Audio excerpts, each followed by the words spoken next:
The menstrual cycle of fertile women usually lasts about a month. During this time, and under the influence of the body's own natural hormones, a tiny sac within the ovary containing an egg grows to about the size of a grape.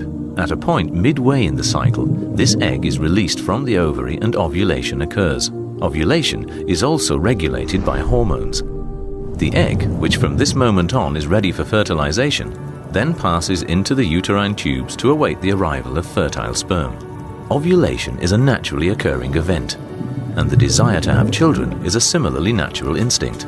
But that instinct cannot always be fulfilled. The causes of unwanted The technique of in vitro fertilization, or IVF, removes several eggs from the ovary for fertilization in the laboratory. After a few days, 1 or 2 of these fertilized eggs, which are now known as embryos, are returned to the uterus in the hope that they implant and become a pregnancy. Women having IVF are given special reproductive hormones to encourage several eggs to develop in the ovaries. Final maturation of the egg itself is induced by the administration of a further hormone. 36 hours later, fluid containing the eggs is drawn from the ovary with a needle. This is usually performed under light sedation in a short outpatient procedure, with the doctor using ultrasound to check proceedings.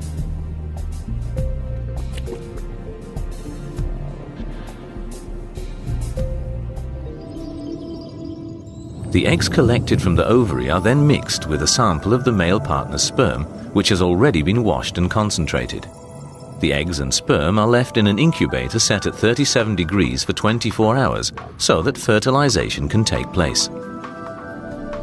During this time, only one of the many sperm cells will penetrate the outer layer of the egg and achieve fertilization. Following fertilization, the cells divide and multiply and form an embryo. After 2 or 3 days, a healthy embryo will comprise around 8 cells. It is then transferred to the uterus by means of a thin, flexible tube, where it is left to implant and form a pregnancy.